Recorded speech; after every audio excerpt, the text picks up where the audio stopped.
O plenário do Supremo Tribunal Federal julgou inconstitucional nesta quarta-feira a lei do Estado de Sergipe, que autorizava a Prefeitura a julgar contas do prefeito sem o parecer do Tribunal de Contas. A Procuradoria-Geral da República questionava 3 atribuições da Câmara Municipal.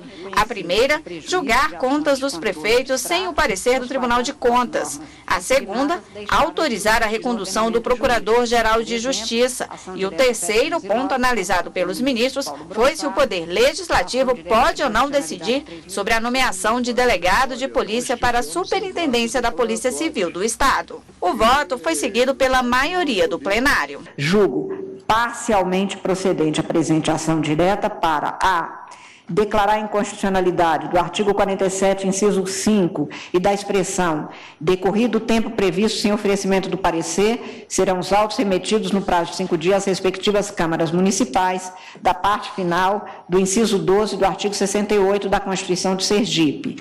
B. Da interpretação conforme a Constituição da República, a expressão permitida a recondução do parágrafo 1º do artigo 116 da Constituição Sergipana, para ser entendida como permitida uma recondução.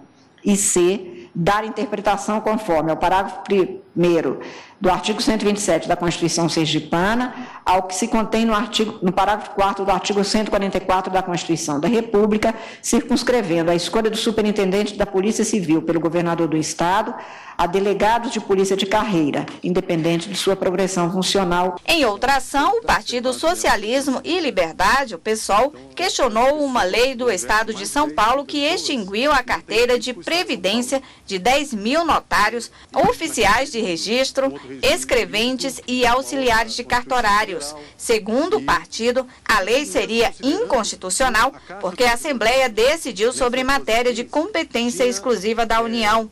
O PSOL também defendia que o direito adquirido de quem contribuiu seria ferido com a extinção da carteira.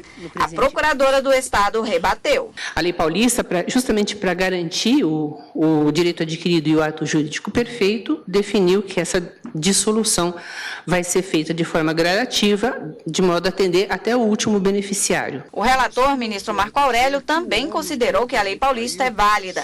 No voto, decidiu que apenas um artigo da lei é inconstitucional, o que eximia o Estado de responsabilidade. Na decisão, o ministro também garantiu o direito dos que já tinham se aposentado ou cumpriam os requisitos para pedir a aposentadoria no momento da publicação da lei questionada, ou seja, no ano de 2010. As regras não se aplicam a quem, na data da publicação da lei, já estava em gozo de benefício ou tinha cumprido, com base no regime instituído pela 10.393/70, os requisitos necessários à concessão. O voto foi seguido integralmente pelos ministros Dias Toffoli e Edson Fachin.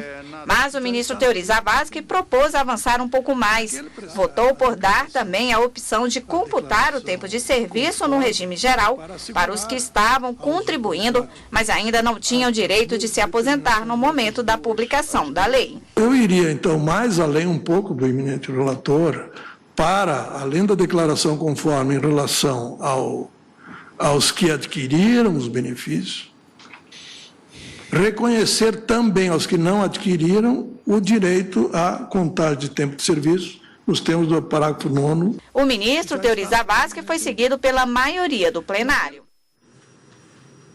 Bom, e para falar sobre essa sessão de ontem no Supremo, está aqui conosco a consultora jurídica da TV Justiça, Gisele Reis. Boa tarde, Gisele. Boa tarde, Érica. Boa tarde a todos. Gisele, vamos começar com essa questão previdenciária, né, do Estado de São Paulo. Qual é o efeito prático da decisão do Supremo? Bom, o efeito prático é que o Estado de São Paulo, ele passa agora a ser responsável, né, por custear esses benefícios que foram, na verdade, extintos por uma lei de 2010. Essa carteira de previdência que se aplicava para serventias extrajudiciais, e aí incluía tabelião, oficial de registros, notários de um modo geral, enfim, todos aqueles que estão vinculados a essa atividade de serventia extrajudicial, foi criado em 1970. Na época, inclusive, a adesão a essa carteira previdenciária, ela era inclusive obrigatória. Em 2010, veio uma lei do Estado de São Paulo E por entender que essa carteira previdenciária, ela não se encaixava nas regras referentes à previdência complementar, nem nenhuma outra regra relacionada à Previdência, declarou extinto a carteira, e aí foi por esta razão que chegou aqui no Supremo Tribunal Federal esta ação direta de inconstitucionalidade, questionando exatamente os dispositivos dessa lei paulista.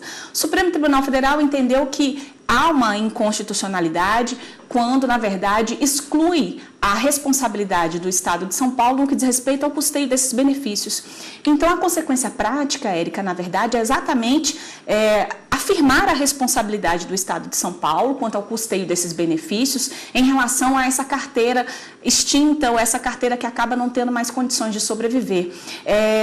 E um outro dado importante, que também foi julgado pelos ministros na sessão de ontem à tarde, é no que diz respeito àqueles que ainda não atingiram os requisitos previstos na lei de 1970 e que acabou sendo extinto com a lei de 2010, e não aqueles que até 2010 não haviam preenchido os requisitos, eles podem contabilizar esse tempo de serviço para se aposentarem ou para terem acesso às regras do regime geral de previdência social. Ontem também os ministros analisaram uma lei de Minas Gerais, né? Qual foi o resultado? Como é que ficou no plenário? Em relação a essa lei de Minas Gerais, o que ela tratava, na verdade, era instituir regras para a comercialização de títulos de capitalização. O que os ministros definiram aqui no plenário do Supremo Tribunal Federal foi no seguinte sentido: de acordo com a Constituição Federal, quem tem competência para legislar sobre temas relacionados ao direito comercial é a União. Então, essa legislação de Minas Gerais, ela acabou sendo declarada inconstitucional porque esse tipo de assunto é um assunto que deve ser regulado pela União, porque deve ter uma normatização federal. Ou seja, não se admite leis locais, leis estaduais, tratando de maneira diversa, cada estado dispondo sobre uma determinada coisa, e os ministros assentaram exatamente esse entendimento, no sentido de que temas afetos à matéria de direito comercial devem ser legislados exclusivamente pela União. Portanto, a lei que tratava sobre essas regras de comercialização dos títulos de capitalização foi declarada inconstitucional. Sobre o FIES, o que foi julgado no plenário ontem? Existe uma lei, Érica, que ela é de 2001, e essa lei ela trata de regras relacionadas ao FIES. Uma das regras, ela trata, no artigo 12, ali, por volta do artigo 12, ela trata exatamente dos requisitos para que as instituições de ensino elas possam antecipar os títulos da dívida pública. Então, dentro dos dispositivos, existem algumas regras, alguns requisitos que precisam ser preenchidos pelas instituições de ensino.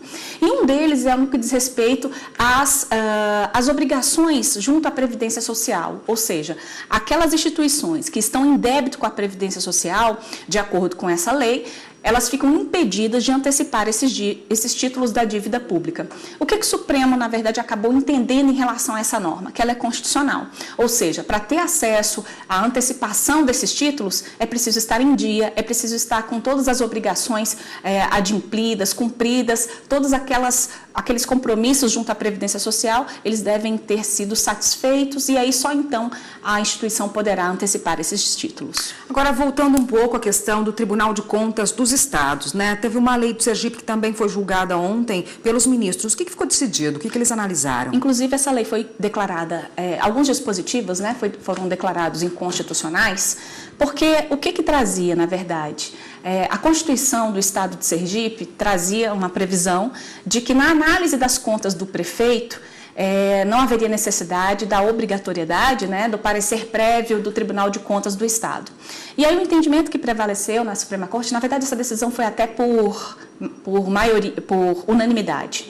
E aí os ministros entenderam que essa análise das contas feita pelos prefeitos, de acordo com a Constituição Federal, ela é do Poder Legislativo, ou seja, é a Câmara Municipal que tem que fazer o julgamento das contas do prefeito.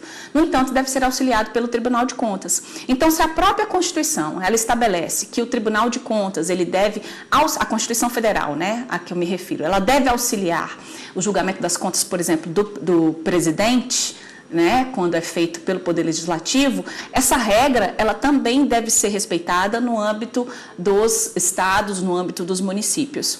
Então, por esta razão que o Supremo Tribunal Federal entendeu que é inconstitucional a parte da Constituição do Estado de Sergipe que estabelecia, né, que abria mão aí desse parecer prévio do Tribunal de Contas. Esse parecer normalmente é um parecer técnico, ele é opinativo, não é vinculativo, mas ele só pode ser, na verdade, desconsiderado se houver pelo menos voto de 2/3 da Câmara Municipal.